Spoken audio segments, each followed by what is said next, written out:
I thought I was alone. I was Yeah. the only one who was dumb enough to marry someone like this. And then once my book started selling in the tens of thousands, hundreds of thousands, women, and now I'm hearing a lot from men who are going through this actively. And they would start asking me how I got my life together.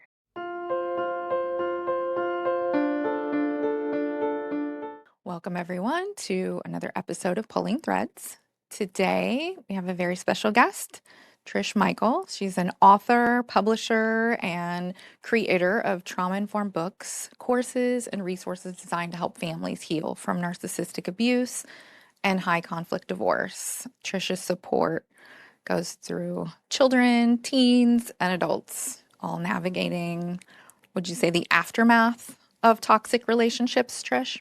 A lot of the people that I work with are actually still in it. So I would say the war and then the healing from the war. Right. So possibly the aftermath of the toxic relationship, but during the probably most difficult part, which is the ending of that relationship, and then going into co-parenting and the divorce process, which we all know is almost never fun. I don't. But your books help.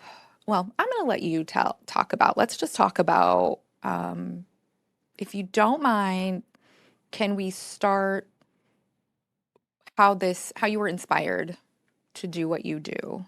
You don't just do books, you also have a financial program and other programs for people who are going through divorce. I think your financial program is called Financial Freedom After Narcissistic Abuse. Is that correct? Yeah, that's right. Okay, I so also offer courses on boundaries, basically anything that I struggled with heavily. Mm, What I figured out worked for me.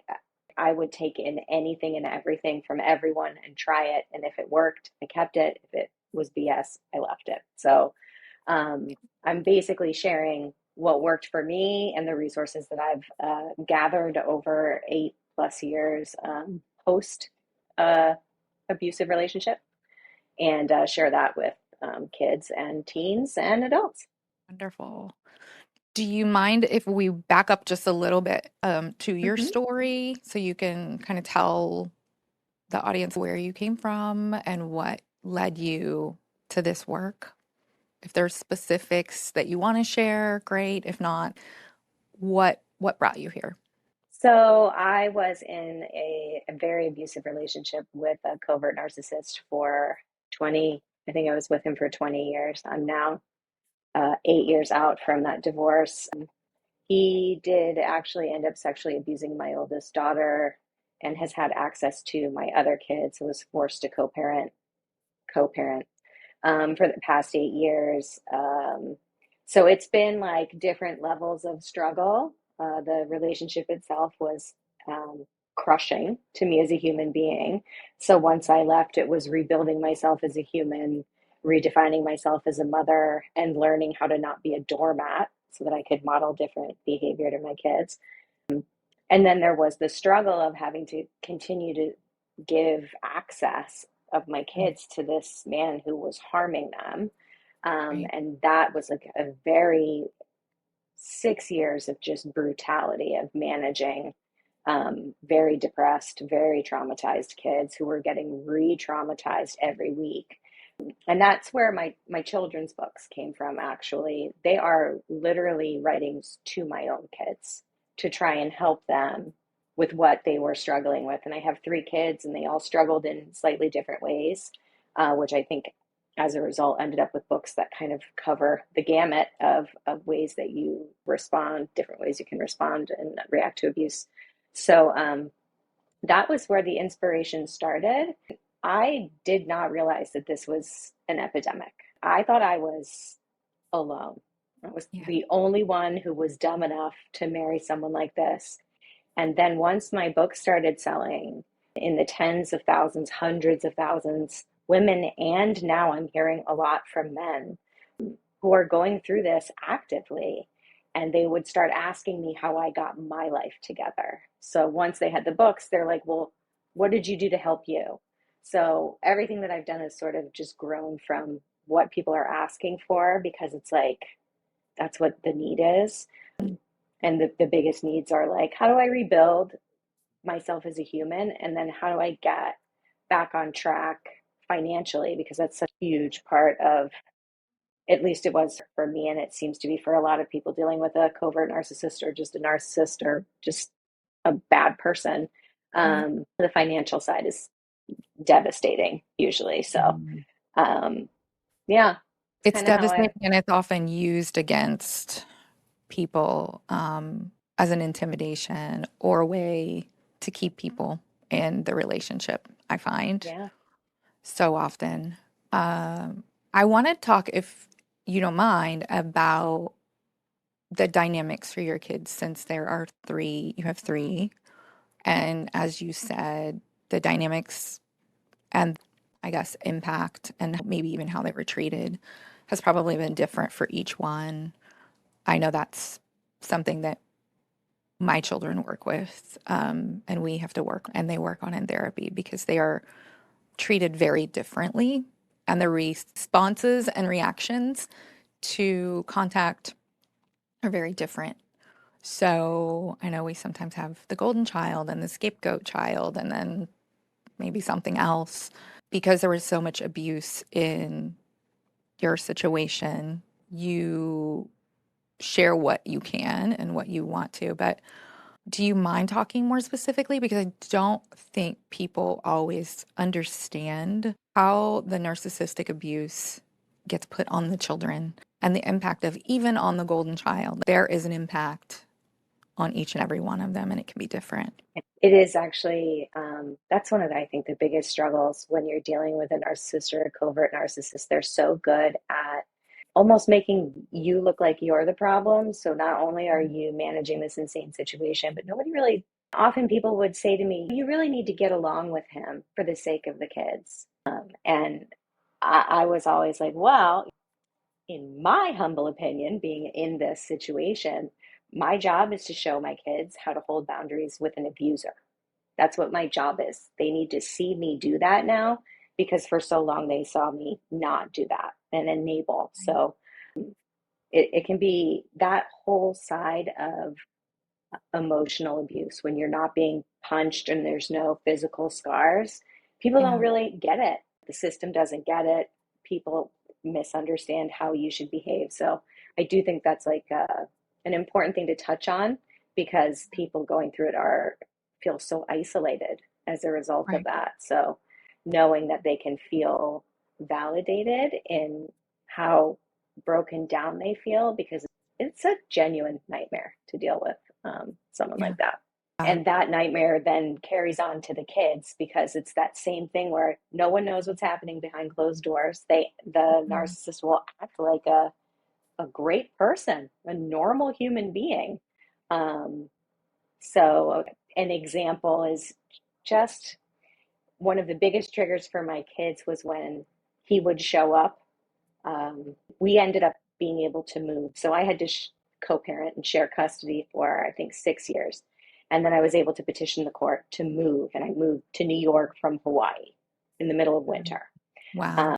And that we could have the space to heal and for them not to be constantly traumatized. And as soon Yeah. as he came back into that space, he would start talking to their parents' friends or their coaches or their teachers. And they just instantly they like the worst thing to know that he's spinning a story. It Right. doesn't make any of us look good. And they're like, oh, they're just going to believe him. So it's this like baseline, your whole world just kind of gets ripped out from underneath you as soon as they walk in the room, Yeah. which, like, how dysregulating all the time. Right. And I think that something people don't understand is that there is an energy that they carry and them just being in the same space. Like they don't have to be doing anything after the abuse has already occurred, right? Like just their presence, their energy in the space can have an impact on you and on the kids. Or a And you're facial right. expression, like Mm, a grin while you're struggling. Oh, yep. just Yeah. Well, and then another thing I don't know if you've experienced this, but their mannerisms or the way they communicate also can come home. So if there is a demeaning, because it's a covert situation, if there is a demeaning way that that person always spoke to you, and Mhm. then your child walks through the door and speaks to you that way, like it's always coming back in, like as long as they have contact, there's so much work at being prepared for that and for knowing when your child triggers you that they don't mean to and that they don't know. And I think sometimes that, so do your children still see him now? So, where are we at now with this whole situation? I have a protective order in place for my youngest. She's 16. My son, who is turning 20 soon, is being financially manipulated. So he's in college, there's a car, an apartment, all of these things being paid for. So he's sort of being dealing with the whole alienation and the manipulation and how do I be a man? It's very complicated. But I relate to what you're saying because my son, became the new supply once I left. Yeah. That was very obvious. And he still struggles with it. And so he's off at college now, but when he was in our house, it was almost like you could tell by the way that he was walking and holding himself that his energy had been impacted. So he had had a Mm. phone call. Something Yeah. had happened that shifted his energy. And then, yes, there were um, I was very typically called crazy by my ex when we were in a relationship. And so if my son got aggravated with me and would start calling me crazy, that would be a point in time where it was like, okay, well, we don't do that here. Right. That's not how we communicate. And if you're feeling that way, let's address what's going on. But I'm not going to have anybody in my home, my safe space, use words or phrases towards me that I have deemed inappropriate. So um, a lot of times it's almost like noticing it and knowing that your child is in need. So it's like you have to show up for a child that's in need while also holding boundaries for your own inner child who is in need. It is a Yes. crazy line to walk. It really is. And it is, you oftentimes don't see it coming, although I think when kids return from visits, you can usually expect 2 to 3 days of being off. Yeah. What are some of the other patterns that you hear, like the survivor's experience after leaving the So narcissistic? with all, I think this is what my experience is right now from people reaching out to me, men or women. It's such an interesting dynamic because you have people who are literally under fire and in a war all the time, right? They're hyper vigilant, they're having to protect themselves, protect their kids, they feel completely broken. So that's a large part of the demographic of people that I'm dealing with and who talk to me, and they oftentimes don't come at me in a very kind way. They're almost combative. And so I really have to walk this line of trying to figure out who's trolling me because there's a fair number of narcissists who are just like, well, you're a Uh, narcissist, and this statistic says that and I'm like, okay. Um, so there's that, and then there's people who are just clearly in need and know they're in need, and they approach me like I'm in need and I need help. How can you help me? But then there's this very large group of people who are just like emotionally charged, and I need to figure out, okay, are you in need and trying to test out if I'm safe, yeah. or are you a troll? So it's Wow. this like it's very emotionally charged, all of it, and so I spend a lot of time with self care, meditating, making sure my mind is clear so that I Hmm. can really kind of feel into every communication that I have. Yeah. And I think it's important for people to know that people who are struggling with this, I mean, I fought back the whole time. I wasn't quiet. I was like really trying to fight for myself, but it didn't come off that way. I came off as like stressed out, angry, and almost crazy. Yeah. because it's not, at a certain point you're so exhausted that it's just like, and they always like send you over the edge when you're in public. So um, Yep. I think that's the biggest pattern that it tugs at me because I know why they're struggling so much. That's why I can hold space enough. But that kind Mhm. of behavior in a courtroom or in with other people just gets interpreted differently. People don't really understand that it's a problem for them, like they're struggling. Right. And I don't think people realize. So, a lot of the work I do with people in my program is helping to prepare them for mediation, a collaborative meeting, or the courtroom. And until they're there, they don't realize this person is going to have access to them. They're going to use all the same mannerisms and tools that they used before. And now it's going to be this stressful environment with other people watching, and they're going to look calm and cool. And you have to have strategies in place to get your nervous system under control as much as possible, Right. or a notification to your attorney that you're in freeze or fight or flight. Like, I find often people say, I don't even remember what happened. I don't know what I said. I have no idea what I said or what I did because they dissociate in the courtroom Mhm. or in the meeting. And so there's a need for preparation that attorneys aren't providing or aren't qualified to provide for people. I think of Gabby Petito. I don't know if you've watched the video of her. She was the young woman that was killed by her partner. They were living in a Yes. van. Yep. When I watched the series on Netflix, I just thought like every single person should watch this and understand how this presents because she did present as the frantic, chaotic. She had swatted at him, so she almost came off as the physical abuser. Like she's this teeny tiny little, and she was hysterical in the video. There's video of her Right. and it's real light, like it's really her. And he was calm and cool, and it's okay. And that's how people show up.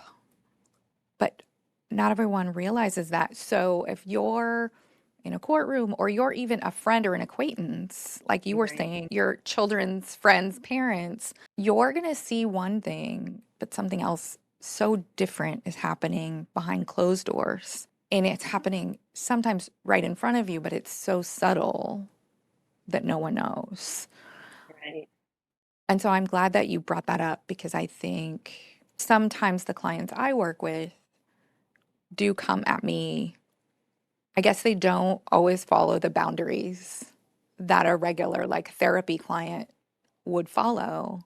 Right. And I have to remind myself that they aren't okay, that they are on fire all the time.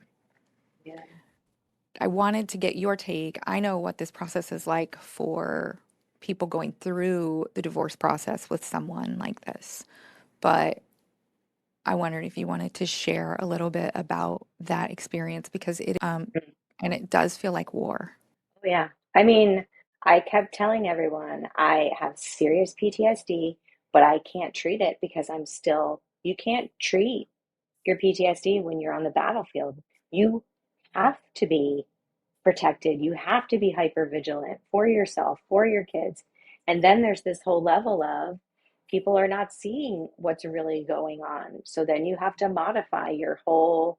I am so grateful actually for this whole experience because it has really taught me how to be intentional about Mhm.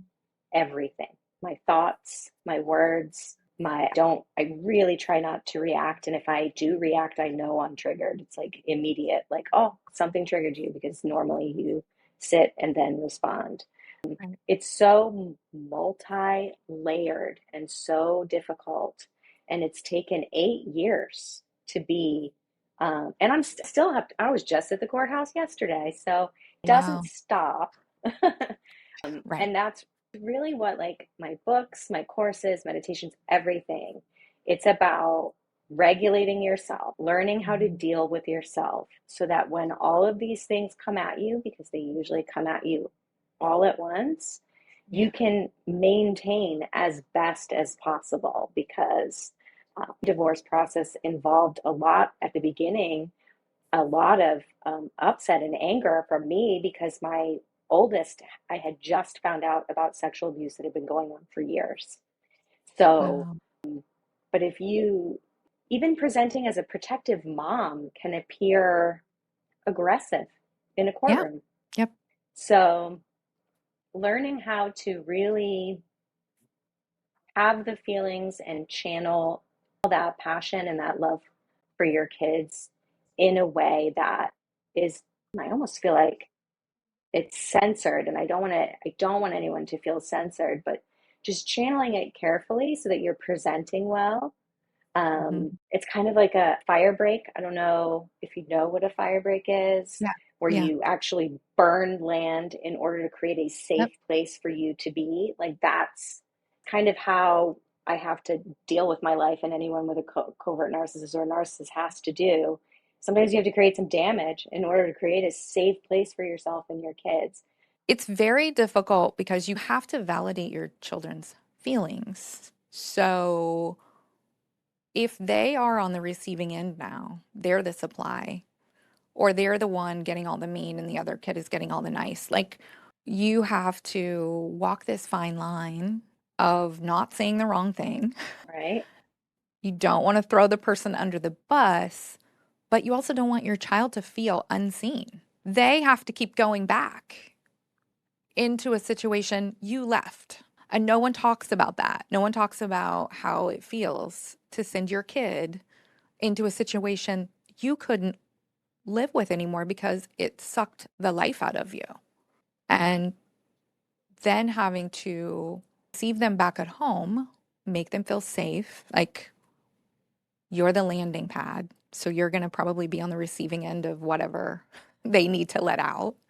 Yeah. It's hard. You can't just say, oh, he's doing his best. No, that's not Mm-mm. enough. Because No. what you do when you don't validate their feelings is you encourage them to set poor boundaries, tolerate behavior that you don't want them to tolerate, possibly for the rest of their life. It's really hard. I don't think enough people talk about it. And then, as you were saying, you also have to be careful because you come off as the crazy parent who is trying to keep the kids away from their other parent. The court systems aren't always working for the child, and so many kids And get sent. so many.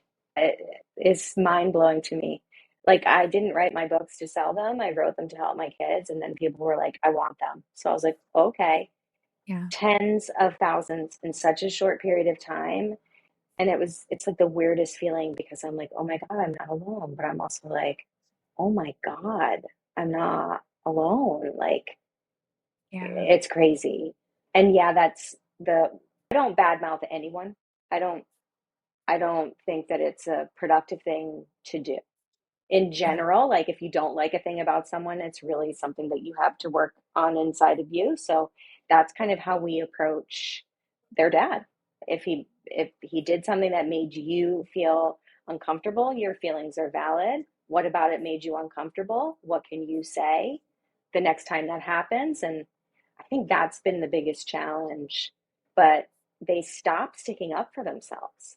Like Yeah. they get so tired and they're like, it doesn't matter what I say. And I'm like, Mhm. you're right. It doesn't matter what you say if you look at it from like, that's going to change his behavior. Nothing's going to change his behavior. We don't Right. say something, like we don't speak our truth for them. We speak our truth for us. You say what this made me uncomfortable and I don't want you to do it again. That keeps you whole. And you have to keep saying it. You have to keep saying it because as soon as you don't, that's him, that's the tug of war and he's winning. And this is like, it's your soul. You gotta fight for your Right. soul here. Right. Right. Yeah, Yeah. I mean, so many children in this situation do start questioning their own reality. So it's important for them to speak it So important.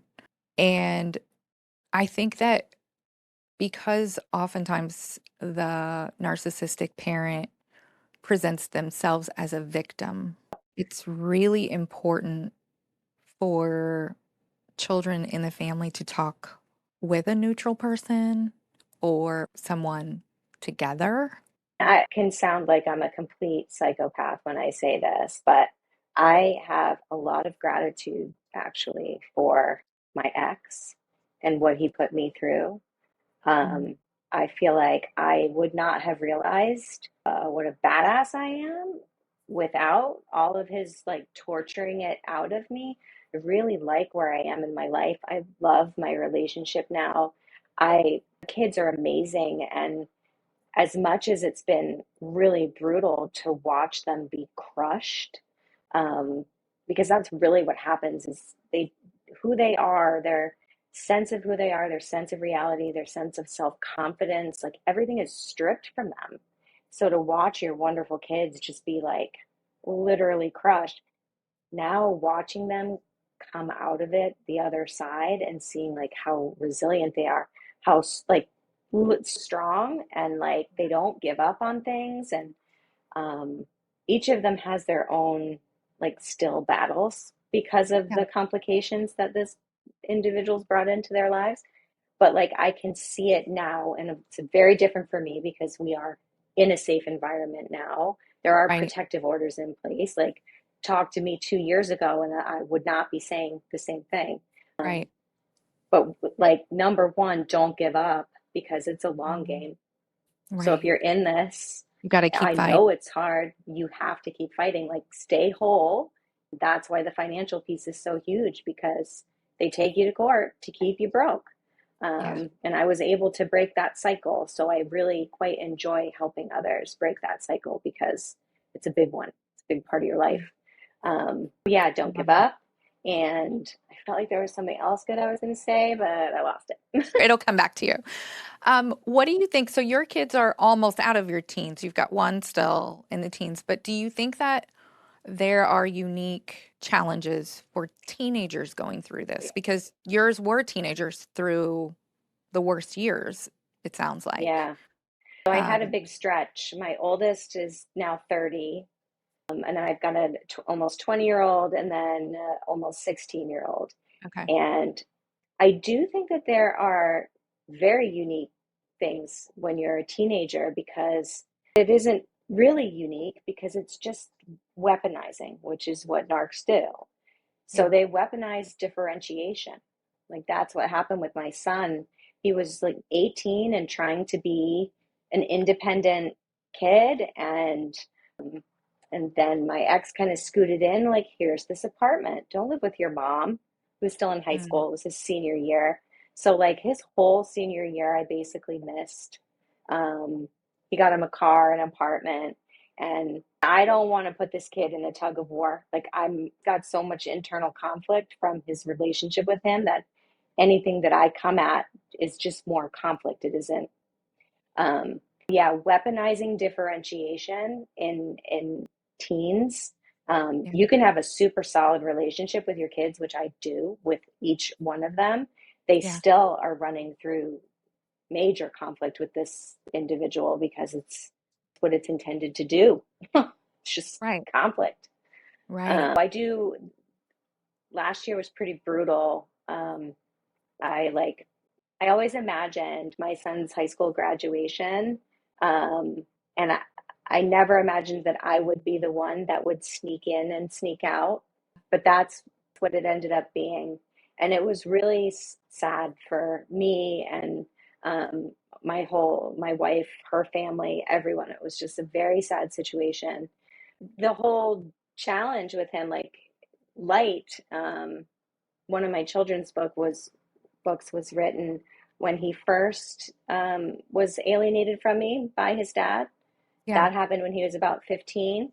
That book is all about sort of boundaries and how aligning your thoughts, like what you think, who you associate with, these things impact your energy greatly. Hmm. Um, and then when this happened again after we moved, it kind of sparked more. writing. And this writing was very sort of specific towards young adult teen issues with the weaponizing of anything. They weaponize fear. Anything that's normal to you at any stage of your life, they're going to find it and they're going to like make it bigger for you so that you're so busy fighting for your own life within you that you don't have enough to fight back with them.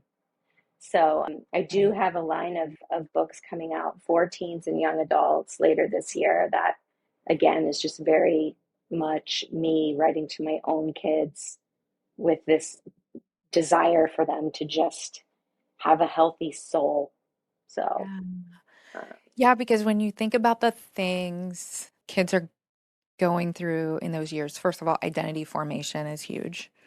But then there are fun things like turning 16 and getting a car and looking at colleges and getting your first apartment.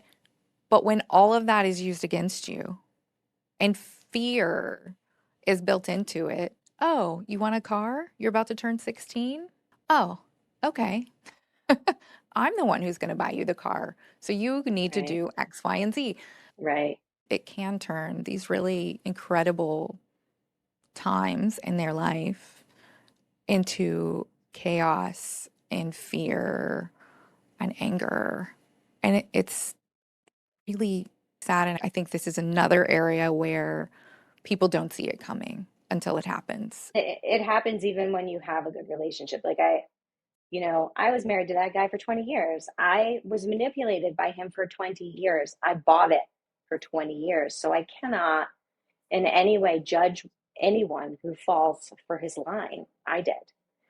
But some people just have to learn it on their own. So you have to, including your own kids. Yeah. And I didn't like let go of the rope until he was 18. I was fighting for him the whole time. But at a certain point where it's like, if you're so hell bent on believing the lie, go ahead. Like, I'm here when it falls apart, as it will. Right. But yeah, all those lovely sort of bittersweet moments, yeah, they can be taken from you.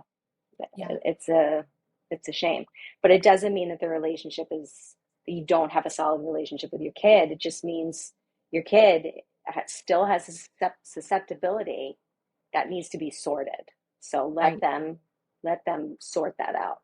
And there is some degree of like letting them experience things that you might not want. Like our instinct, I think, as a protective parent is to say, I don't want them to have to go through something, but some of the things they need to experience in order to see for themselves. And one of the things that my attorney and I have talked about, she advises me a lot with clients, is that if you don't allow it, like if you try to step in and prevent certain interactions, you're going to be seen as the person who kept them away from the parent. And that as kids are going through all of this stuff, they dissociate. So when a kid is 18, they might not remember what was actually happening when they were 9, 10, and 11, and you were trying to protect them. So it's really hard. Yeah. Word. I really want to talk about the financial abuse and the recovery program that you've developed because I do think it's such an important piece too. And I think many, many, many people, and I'm going to say women especially, because we tend to be the ones who give up our career and stay home. And then we find when we get to the divorce time, like we find ourselves without financial support that we can, or earning capacity. I was an attorney and then I took 10 years off. And so by the time I started my divorce process, I had to go back to school, which actually turned out to be great too. I'm in a wonderful place and I'm grateful for everything that I've experienced and gone through to get me here. So I'm supporting women in a way that I wouldn't have known how to do before. Right. But, Yeah. but many of the women that I work with who are contemplating leaving a really bad situation are staying because they're worried about the finances on the other side. How am I going to support myself? Tell me about your program and what you're doing to help people. So I will try to keep this on track. Um, You're doing great. my particular situation was punctuated by multiple cancer diagnoses. Mm, So I left, and then, you know, I had built a business with him. Somehow the system in Hawaii was like, doesn't matter if you're married, you get half the debt, not half the business. I walked away with nothing. Um, there were orders for child support and alimony, never got paid. It was not a great situation. And then I kept getting sick. And a big part of financial abuse is just constantly engaging you in legal battles yep. over things that could be sorted over a phone call with any normal person ends up being a court appearance, which all of them are expensive. Yes. So I think the beauty of having had to deal with cancer diagnoses through all of this was it really forced me to go into inside.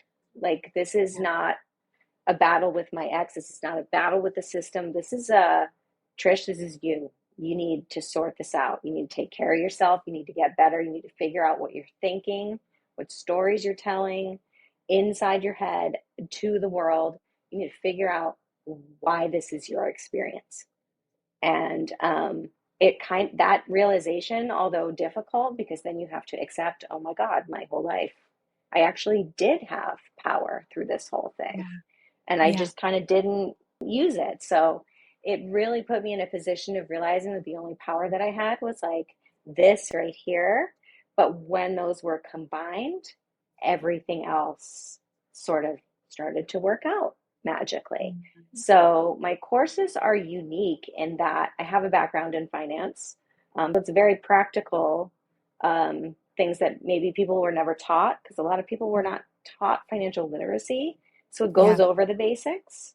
It goes over how to get out of six figures in debt, the ways to pay off debt, all of these things that maybe you didn't know, or maybe you know and you need a partner to walk along with you. But it also combines the most important work, which is like mental and clearing and energy and all of those things that I realized I needed to really work on, um, that have a huge impact on your money flow and have a huge impact on how often you get pulled into court. You don't have a channel open, then you won't get pulled in that direction. So the Right. course itself is intended to heal you emotionally while it's also healing you financially. And Mm. it's literally just what I did, so I know it works. Yeah. Yeah. So many, I think women, me included, like I left a situation where there was a lot of resources and a lot of money and walked into a good situation compared to most people where I did get alimony and child support, but didn't have any preparation or advice about what spending would look like how to restrict. Like, I needed to put an immediate halt on the way I spent money prior and rethink it.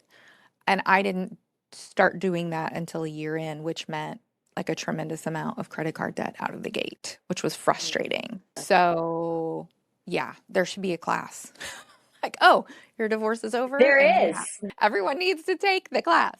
Then I love that you offer support about how to pay that off because I am not alone in this journey of like, oh my God, I didn't know I couldn't just go to Right, Amazon every time we needed anything without really thinking, do right. we really need it? Like, yeah, paying it back was not fun at all. So, yeah, yeah, there's so much to learn. And I love that you include the healing piece because even now, like I'm I've been at this a little over a year. I finished my master's in social work and I'm doing therapy and I'm working with women. I'm still building. And I've just started to realize the blocks that I've had about money that weren't even related to marriage, right? Like had them since my own parents' divorce, probably or earlier. And so you don't call it in Even though I've manifested my office and my building and even some clients, there's so much abundance available to you if you unblock, but you don't know what you don't know. Right. So I love that that's part of your program because it's really, what does Well, that look like for? that was the idea behind anything that I do is just like it still shocks me how alone I thought I was. Like, and how very not alone I was. Like there's such a massive gap between how I felt and the reality. So just helping people to understand like you've not done anything wrong. This happens, and there's a reason why it happened. Like here's this opportunity for you to learn how to budget. Here's this opportunity to learn how to pay down debt. Like there are things that you should do and things you should definitely stay away from. So being able to like maybe save people some of the mistakes that I made, like it doesn't have to be as brutal as it was for me, but because I was stepping through it alone, it was brutal. So yeah, being that sort of cheerleader along the way with this course and with the books and all the things that I do when people work with me directly, it has given a purpose to all of the pain, and there was plenty of it. So, Yeah. What do you call your program? Do you call your programs divorce coaching? Like, what give I yourself one? haven't found it yet. Yeah, like I've been so just creating things. Like as soon as I know that someone is interested in it, like if one person needs it, I'm going to make it for them so that they can then move on and have a better experience. So I don't know what I am. I don't Yeah. know what to call myself. I feel like I am like a professional rewirer of crap. Like, you don't Yeah. want crap in your life anymore? Okay, cool. I got you. Right. I got you. Yeah. No, I feel the same way. It's funny because I got stuck. I started creating like a library of resources too. When clients would ask for something, I would just create whatever they needed. And I was like, oh, this is great. And I joined a coaching program to teach me how to run this thing. And I was like, "Oh, I don't want to be called a divorce coach because that's not really what I'm doing. Like, Mm, I'm more holistic than that. And I'm also like, I do have people ask for budgets a lot. Like, do you have any budgeting tools?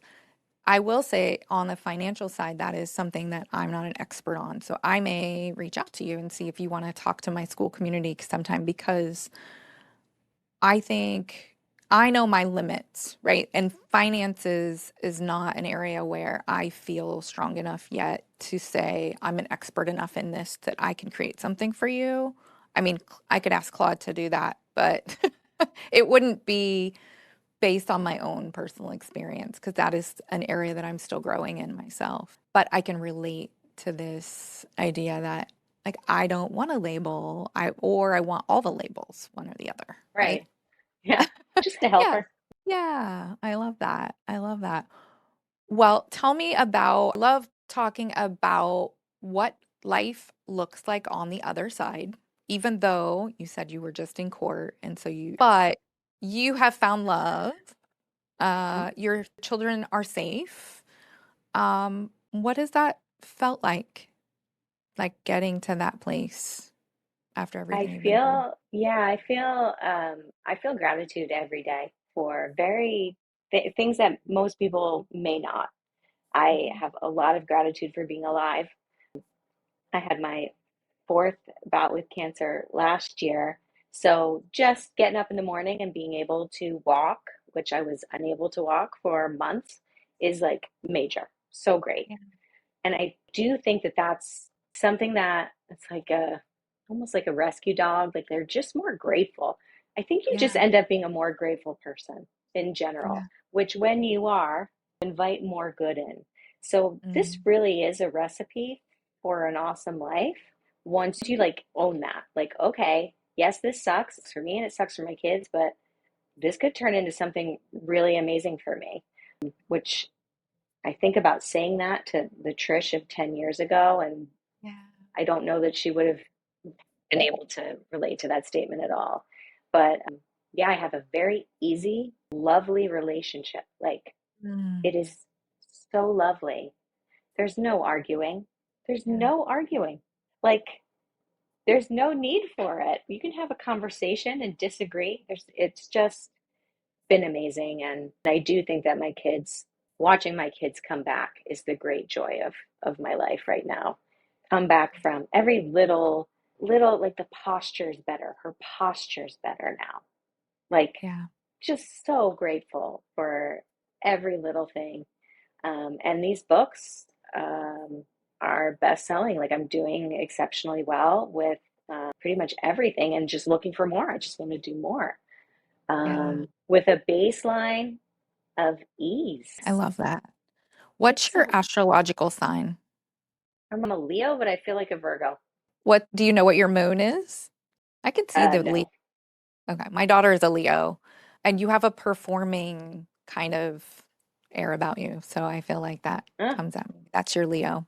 Yeah. but I need a list. And that's my Virgo. Like I I have gotta a know. I'm a Virgo rising and I have a lot of Virgo in my astrology. I'm a Pisces. So Oh, I love all different things. Like I have a million projects right now, all of which I'm obsessed with and love them. But the Virgo helps me stay or somewhat organized. nice. So it's a good combination, but I've only recently realized the importance of it and why the Virgo, it used to be a little perfectionist would come out, Hmm. and that was Hmm. harmful. But now I'm Yes. maximizing those need for list and all that stuff. Yeah, I love that you found this healthy relationship because many, many, many people think this is just gonna happen to me again. And like, I can't trust myself. How much healing work and therapy and like, what did you do to heal the parts of you that needed to be healed in order to not find another relationship just like this one? Because I don't think everyone does find one if they don't do healing, but I think a lot of people do. Like almost seek it So out you need to again. do your inner work. Yeah, you got to do your inner work for sure. What I did was I fell in love with someone who poured salt in every wound I had in Mm, existence. Um, and I had to be in love and walk away for me. And I did that, and 6 weeks later, I met my person. So, So there was an interim relationship that was yes, mirroring your wounds. in such a different way. Like he presented and um, was so different from my ex in so many ways, but in so many ways was so similar. But I knew when I met him, I thought he was maybe my human, but I knew he was going to be a catalyst in some way. And Yeah, yeah, I fell super hard and he did everything that triggered everything he possibly could out of me. And I had to be willing to say, this isn't what I asked for. yeah, I wanted a reciprocal relationship, one where I felt comfortable, one where I felt loved and supported. All of my check boxes are being met here. Time to go. yeah, So that act of leaving for me, because I mean, I did leave my ex-husband, but I didn't leave him for me. I left him because of what he did to my daughter. right. So there was this aspect of not valuing Trish enough to make a good decision for Trish. And Yeah. that was the step I took. But I will say, like, they say you have to be healed in order to find your person. No, I was a mess. I was Well, heartbroken and I think that you can heal in relationship more quickly and efficiently mm, in many cases. And it sounds like the person that was the in-between person was the catalyst, right? Like the is a common, I've only learned this recently. There is a common thing where people coming out of a narcissistic abusive relationship will go for like a fearful avoidant because they come on strong and they're romantic and they tell you you're amazing and it's not love bombing. It's very different and they can be very, but they are avoidant. So then they do the pullback. I think it's common for people to come out of one situation, go into another one. And what you did was you had a, right? Like you had enough awareness to say, mm-mm, like this isn't going to work for me. This isn't what I just fought to get out of for. Right. So, And I do think like even then it was finding value for me. So much of what I did was for my kids. I wasn't even, I mean, I was a shell of a human being when I found out what he had done to my oldest. So, much of my healing process, I wasn't healing for me, I was healing so that my kids would be able to heal. yeah. But the beauty in that is I did heal so many parts of myself. So now, as my kids go through these difficult things with him, like I feel so, it's not beholden, it's like a privilege to return that gift to them.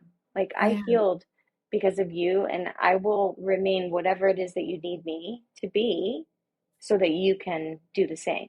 So it's Mm, been, it's a, get exactly what you need. You get exactly what you need all the time. yeah. I have a spiritual coach, an amazing human in my life, and she would tell me every time you heal, you're healing the generation before and after. And so they don't have to do anything. Just by you healing, your mother is healing, your sisters are healing, your children are healing, and you're modeling this for them. So that's creating even more. And I was like, that brought me so much relief Yeah, and gratitude for the process that I had to go through, right, to get better. right. Yeah. I had this conversation with my mom last week, um, because she was a catalyst to me finally getting my kids free. So we had married a narcissist, and he tried to destroy her life, and then our lives, her kids got, our lives got just kind of messed up, and so we teamed up and got my kids free, and I think that was so healing for her, and Um, and now she's helping her to publish a book that she wrote way back when. And I'm like, I really feel like your mom and her mom are just like celebrating with us every time we yes. make these wins. I can like Right. feel that. Yeah. Oh, that's wonderful. So she got to play a role in breaking the cycle for Hmm. your kids. Oh, that Yeah. must have felt so good.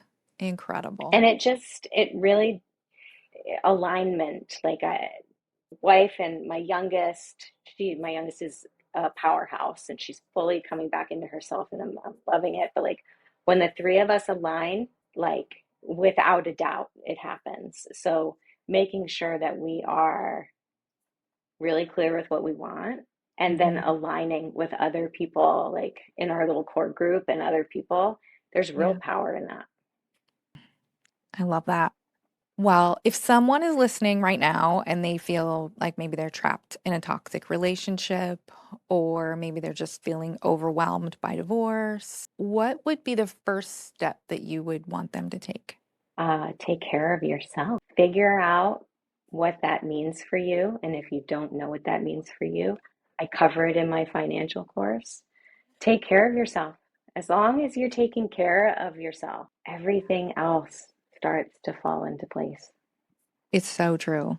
A friend told me when I was going through, she would frequently say, who's the oxygen on, right? Like if you think Mm, about, they tell you to put it on yourself first on the plane when you're holding your little baby, because if you can't breathe, mm-hmm. it's such a vivid picture of what we need to be doing, right? As Yeah. mothers, as parents, like have to take care of ourselves. And when we do, everyone around us will be okay. But we kind of get a backwards message earlier in Yeah. life. No, I'm all about, I don't care what your earlier message was, take care of you. And that goes for any human being. That's your job. Take care of Yes. you. If Yeah. anything, if I learned anything through this whole thing, it's like I couldn't even take care of my own kids. I was physically stopped from being able to take care of them. So, like, be the example, show them what it means. Like, you inspire countless people just by like being who you are, just being you. Yeah. Trish, this was wonderful. I'm going to link up the books. Is it best for people to go to your website to get the books? Amazon? Like where the best place for Oh, someone to get them? Amazon. Ugh. No, no, Um, no, I Amazon. can, yeah, I'm not a fan. Okay. They can go to my website for the books. I could Okay. even create like a special link for you. Yeah, to try to get like, I know that people who are in this situation are struggling financially, so I tend to give a different offer to that group of people so that That it's would easier be for them to get fabulous. them. That would be fabulous. I'm a member of a few groups where I know that the mothers would love to get their hands on your books. So that would be fabulous. And Okay, then I'll send you a link. you're on Instagram and you're on Facebook. I am. Facebook is more like resources, Okay. like actual resources. Instagram is pole dance, and Yeah. it's just Fun. I've it's just seen your fun. Instagram. I think that's where I found you. You definitely have Leo energy. It's on your Instagram. So That's where it is. That's where that's I where it keep is. it for Insta. Keep it on Insta. Are you on TikTok also?